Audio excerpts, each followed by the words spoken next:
l'ambassadeur Taïas Selassie participe à la 45e session ordinaire du Conseil exécutif de l'Union africaine à Ankara.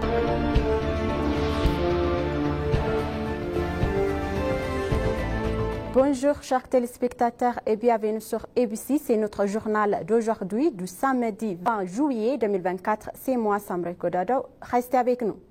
Addis Abeba est prête d'accueillir la conférence préparatoire de la 4e conférence internationale sur le financement du développement. Le ministère des Affaires étrangères a révélé que les préparatifs sont en cours pour accueillir une conférence préparatoire à la 4e conférence internationale sur le financement du développement à Addis Abeba la semaine prochaine. Le porte-parole du ministère, l'ambassadeur Nabiou Tedla, a déclaré que les résultats de la conférence à Addis Abeba seront de pierre angulaire à la 4e conférence internationale qui se tiendra en Espagne en 2025. La conférence abordera les questions nouvelles et émergentes ainsi que les besoins urgents de mettre pleinement en œuvre l'agenda 2030 pour soutenir la réforme de l'architecture et financière internationale selon les informations obtenues auprès de l'Organisation des Nations Unies.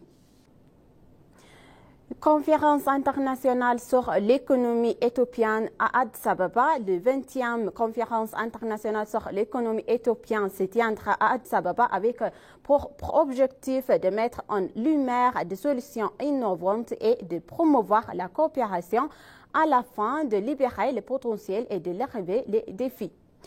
Une délégation conduite par l'ambassadeur Taïas Selassie, ministre des Affaires étrangères de l'Éthiopie, participe à la 45e conférence session ordinaire du Conseil exécutif de l'Union africaine qui se tient à Ankara, au Ghana. Des délégués de tous les continents africains se trouvent à Ankara pour la 45e session ordinaire du Conseil exécutif de l'Union africaine et la 6e réunion de coordination semestrielle des communautés économiques régionales de l'Union africaine. Les ministères des Affaires étrangères des États membres de l'Union africaine, les autres fonctionnaires de la Commission de l'Union africaine, les représentants de communautés régionales et d'autres dirigeants sont présents.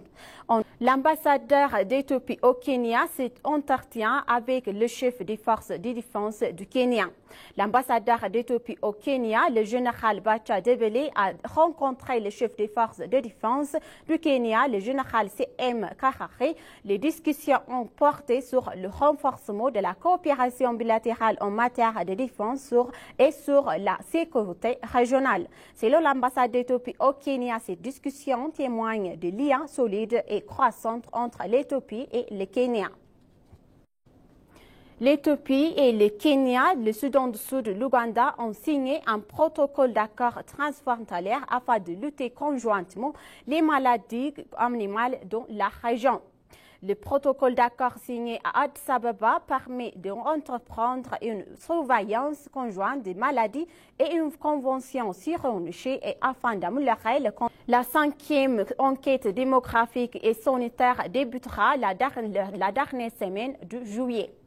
Le service statistique éthiopien a annoncé que les opérations de la 5e enquête nationale sur la démographie et la santé qui doit débuter au cours de la dernière semaine de juillet sont en cours.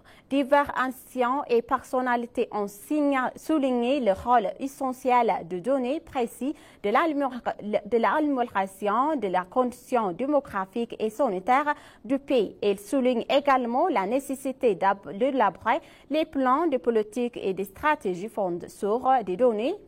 Le pays a gagné de 4 milliards de dollars grâce à l'exportation.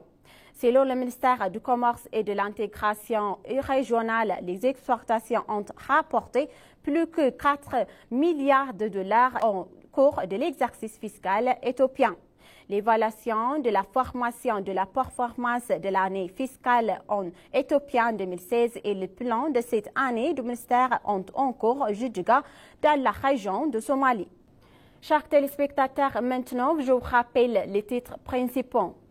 L'ambassadeur Taïas Selassie a participé à la 45e session ordinaire du Conseil exécutif de l'Union africaine. Merci, chers téléspectateurs, d'avoir resté avec nous jusqu'à la fin de notre journal d'aujourd'hui. C'était moi, Samres Godado. Je vous souhaite une bonne journée.